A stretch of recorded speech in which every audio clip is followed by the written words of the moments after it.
Good morning everyone. Welcome back to my channel, MJC TV. Ngayon ipapakita ko sa inyo ang puno ng olive tree. Ayan, tingnan mo, ang liit lang ng puno, pero napakarain ng bunga. Ayan, mga magulang na itong mga bunga. Ayan! Ayan, napakarain ng bunga. Ayan ang kanyang puno. Ito mga magulang na yan, pwede na yan pipitasin. Yan.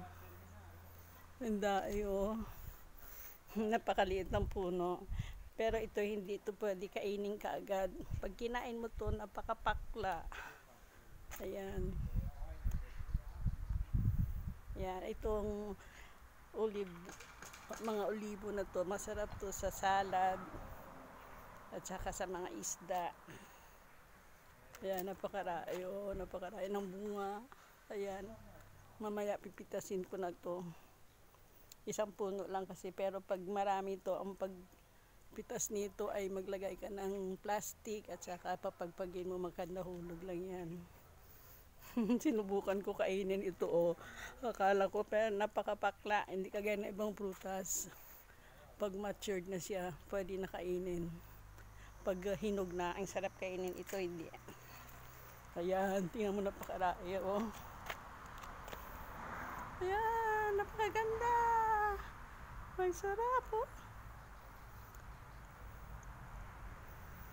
Ito, pag ipipreserve ito, ilagay mo muna, lagyan mo muna sa tubig, ibabad mo sa tubig na may asin, depende sa daing ng olibo. At saka, tubig, at saka yung asin, depende kung gaano karay. Tapos, ilagay mo sa bote o kaya sa malalaking lagayan. Tapos, itago mo sa medyo madilim na lugar. Mga after 1 month, pwede mo na ilagay sa salad. Masarap sa salad. Sa mga pizza. Ayan, ang daing nahulog ko, sayang. Ayan, napakarami. Ang liit ng puno, ito isang puno lang to. Pag maraming puno to, ito ang ginagawa ng langis. Ito masarap talaga to. Mamaya mamitas na ako, maglalagay lang ko kahit sa bote lang para magpe-preserve ako. So after a month, pwede mo na ilagay sa mga isda na may kapere at saka kamatis. Yun. Sayang, maraming nahulog. Ayan na ang puno niya, Isang puno na bakaray, Ayan. Kamusta na pala kayo mga kaibigan? Nasa mabuti lahat ng kalagayan. Ayan. Ayan, mahangin na ang harvest time talaga nitong olive, mga simula summer hanggang November lang. Kasi pagdating na ng autumn, bagsak na to lahat, wala na. Mahulog na lahat na bunga kagaya nito, So, kailangan nito pipitasin na.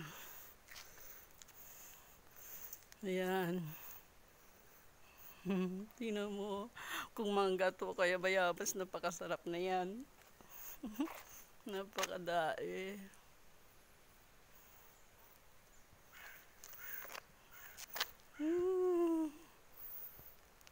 Ayan, magulang na talaga, Ayan, napakadae.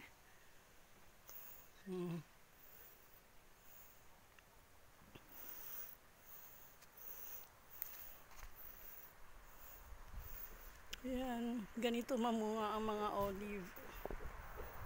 Talagang hitik sa bunga, Kaya kailangan ito mapitas na, kung hindi, mahuhulog lahat.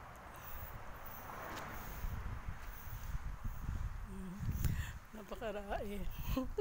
Yung ito, napakababa na puto na kuha na lahat. Yan, mamaya mamitas na ako nito. Napakarain nito makuha mamaya. Pwede diyo kunin na lang ng kamay ito kasi hindi naman isang puno lang naman. Pero pag maraming puno to, kailangan talaga maglatag ka ng plastic o kaya sako para papagpagin mo na lang, babagsak na yung mga prutas. Yan, tingnan mo to, Yan o. Ang bababa lang o. Masarap nito. Napakasarap nito sa salad. Nung unang dating ko dito sa Italia, ayoko talaga nito. Pero nung lumaon, ay masarap pala. Alam nyo ba, ang oil ng olive oil na ito, napakaganda talaga igamit sa buhok. Bago ka maligo, mag-oil ka muna ng olive na to sa buhok. After mga 1 month, napaka-shiny na ng buhok mo. Tsaka napakadulas. Ito ang ginagamit ko noon, napakaganda. Yan. Well, mga pakaibigan, bye for now. Susunod, iba naman. Ayan, mamaya mamitas na ako. Ipapakita ko din sa inyo kung paano. Okay. Just remember, Mama Mary loves us. Keep safe everyone. Tsaka sana matapos ng pandemic na ito. Okay, bye-bye.